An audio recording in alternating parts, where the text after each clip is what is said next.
sheekadana waxay ku saabsan tahay nin sakhraan ah oo khamriga cabi jiray salaada iyadoo la eedaamayana uma bixi jirin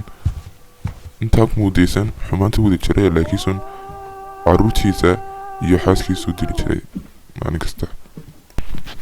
oo dibadda ugu soo tuuri jiray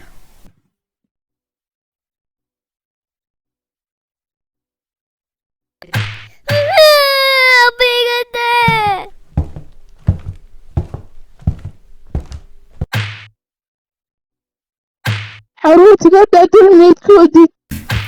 maan odhan mar dambe guriga ha soo gelina oon in badan guriga niga sarsaarin xaggaas kale noqonaysaan baxa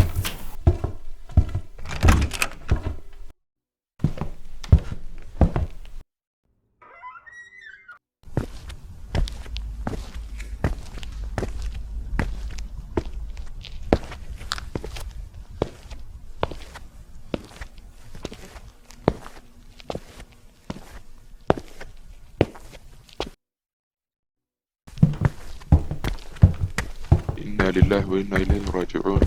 إلهي قبل امتحان لا يتحقق وقضيرية والله saaxiibo tahay markastana anu xaalada qaarka waan isbayay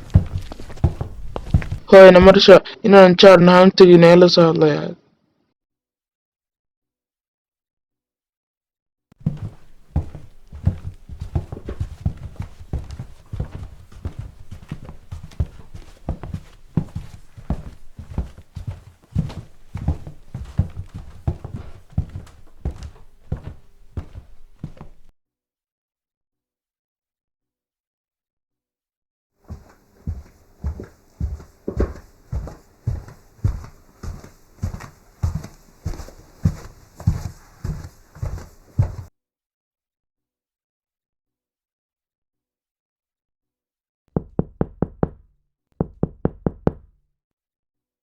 waayo wanagii walaali naga fur labada ninkiiba soo dhawaada kale guriga soo gala ordo oo saaxiibadii la soo ciyaara habal la soo sheeksanaya haye hooyo markii ay gabadhii booqatay saaxiibadeed waxay u sheekaysay wixii dhici jiray oo dhan iyo sidii dhibaatada badan ay usoo waajihi jirtay markii dambe gabadhii saaxiibadeedna qalbiga u furmay oo way ka naxday waxaana tiri ciyaalkayga abahood baan u sheegayaa oo jecel in dadka uu khayrka ugu yeedho kadib gabadhii sidii way samaysay waana u sheegtay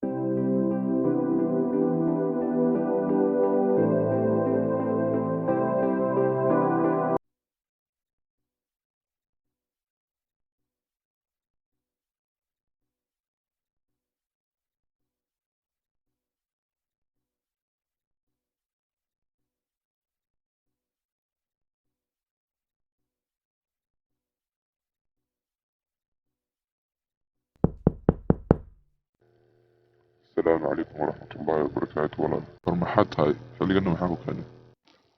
وحنا إنا الجاجين وحافظها عنده قلا وحنا كوي مجسام فوصوب وغض أرد تغير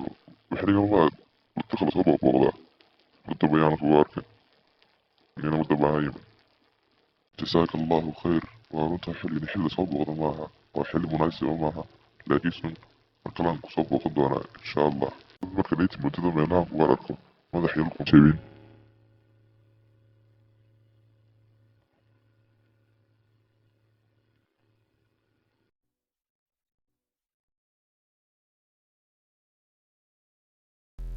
ninkii xalka mu joojin inuu u yimaado ninkii sakhraanka laakiin dhowr shuu soo noqnoqday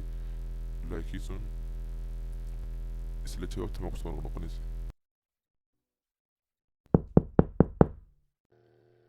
السلام عليكم ورحمة الله وبركاته والله waxaan ku weydiiyey horta in badan unbaan ku eryanayay ee maxaad iigu soo noqonaysaa adigo imanaysa dhibteedana waad haysanaysaa haa waa runtaa laakiin waxaan rabaa inaan kusoo booqdaan dhowr daqiiqo oon kula fadhiyo markaa may ogolaan kartaa inaan guriga soo galo nabiguna wuxuu yihi sala allahu calayhi wasalam man caada mariidan aw zahara akhan lahu fi llahi naadaahu munaadin bian tibta wadaaba mamshaaka وتبوأت من الجنة منزلا ومعنى tahay qofka soo booqda walaalkii xanuunsanaya amba cadu soo booqda walaalkiisa walaalyihiin nin malag baa u yeedhaa cirka u yeedha oo idhaahdaa ajarkaagii uu ku farabatay dembigaagina waa lagaa meedhay jannadana guri baa laga laakiin saan u soo heshiisid waxaan ahay nin khamriga caba adiguna waxaad tahay qof ilaahay ka baqa oo laga arkayo marka waxaan kaala xishooday inaan kusoo geliyo qolka khamriga ku cabo waa caadiye waxaan rabaa inaan fadhiisano qolkaad khamriga ka cabtid aan sheekeysano adoo khamriga iska cabaya sababtoo ah halkan umaan iman saan kaaga mamnuuca inaad khamriga cabtid soo gal waaye